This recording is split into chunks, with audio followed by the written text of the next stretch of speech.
राज्याचे कृषी मंत्री नामदार धनंजय मुंडे यांनी आज अखेरच्या श्रावण सोमवारनिमित्त 5वे ज्योतिर्लिंग असलेल्या प्रभू वैद्यनाथाची मनोभावे पूजा केली व दर्शन घेतले। कृषी मंत्री नामदार धनंजय मुंडे जेव्हा जेव्हा परळीमध्ये असतात तेव्हा तेव्हा न चुकता प्रभू वैद्यनाथाचे दर्शन ते घेत असतात।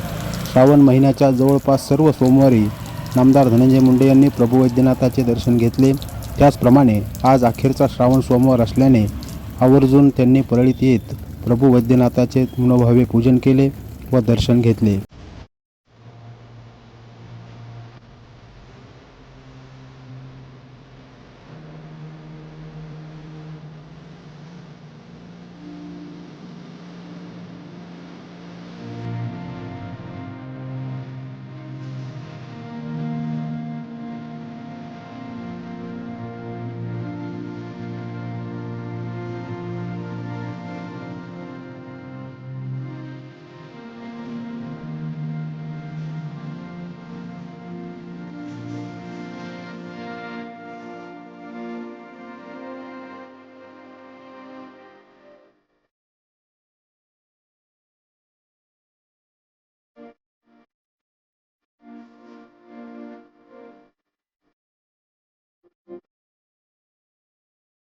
त्याला संबंध श्रावण मासात तर प्रभू वैद्यनाथाचं एक भक्त म्हणून आणि प्रभू वैद्यनाथाचा एक सेवेकरी म्हणून ज्यावेळेस मी परळीत असेल त्यावेळेस प्रभू वैद्यनाथाच्या दर्शनाला येतो।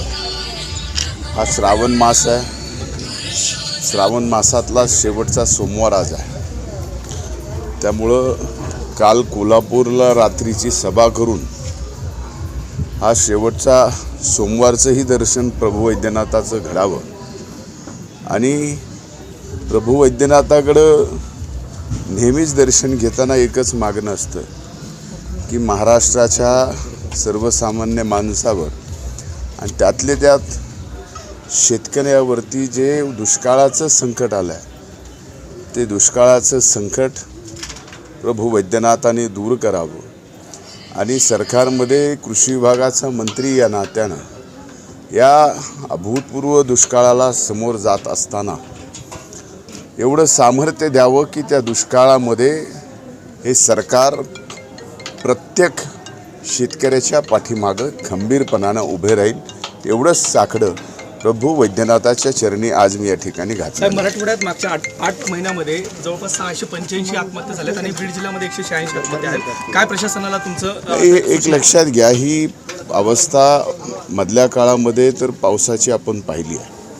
मराठवाड्यामध्ये कायमचा दुष्काळ राहिला, एका दुसरा वर्ष पाऊस चांगला पडतो पण कायम दुष्काळ, नापिकी, कर्ज, त्याचं व्याज आणि त्याचबरोबर वेगवेगळ्या ठिकाणाहून कर्ज घेऊन त्याचा आवाचे सव्वा व्याज आकारलं जातं आणि त्यात विवंचनेमध्ये या ठिकाणी शेतकरी आत्महत्या करतो आहे।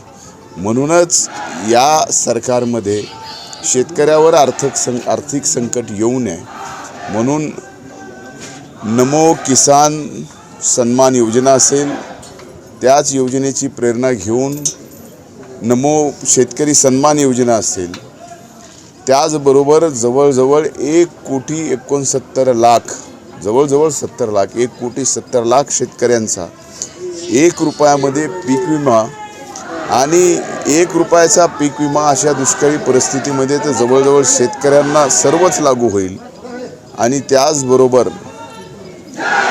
हे 12,000 रुपये सुद्धा वर्षाला या ठिकाणी नक्कीच या ठिकाणी मिळणार आहे आणि त्याचबरोबर दुष्काळ जाहीर झाल्यानंतर ज्या स्टँडिंग ऑर्डर आहेत त्या स्टँडिंग ऑर्डरसुद्धा या ठिकाणी पूर्णपणानं दुष्काळामध्ये मग शिक्षणाचं शुल्क असेल, लाईट बिलाच्या संदर्भामध्ये विषय असतील, ते दुष्काळ जाहीर झाल्यानंतर आज या ठिकाणी स्टँडिंग ऑर्डर आहेत, त्याचाही फायदासुद्धा शेतकऱ्यांना नक्कीच होणार आहे। आता पंकजताईची शिवशक्ती यात्रा समोर झाली, त्यांनी सांगितलं लोकसभा लढणार नाही असं स्पष्ट केलं त्यांनी। नाही, एक लक्षात घ्या, त्यांनी कुठली निवडणूक लढावी आणि कुठली निवडणूक लढू नये हे माझ्या दृष्टीनं महत्त्वाचं नाही आहे। त्यांनी शिवशक्ती दर्शन सुरुवातीला सांगितलं होतं की त्या या सर्व शक्तिपीठावरती जाऊन त्या ठिकाणी दर्शन घेत आहेत आणि मी त्यांना या शिवशक्ती दर्शन यात्रेच्या निमित्तानं मनपूर्वक शुभेच्छा दिल्या होत्या. त्या काय बोलल्यात हे आणखीन माझ्या कानावरती म्हणजे अधिकृत ज्याला यायला पाहिजे त्या पद्धतीनं आलेलं नाही.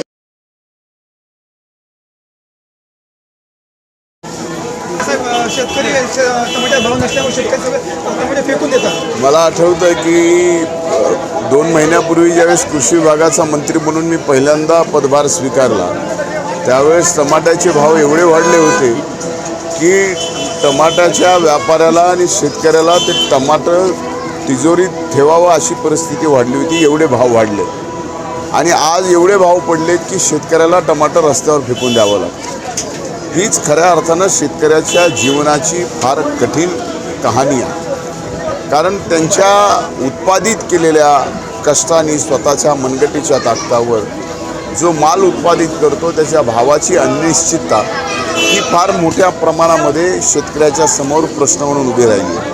कधी टमाट्याला एवढा भाव मिळतो की त्याच्यातनं शेतकरी कधीतरी 10 वर्षातून एखाद्या वर्षी 5-10 लाख रुपये कमवायचा प्रयत्न भाव मिळाल्यामुळे होतो.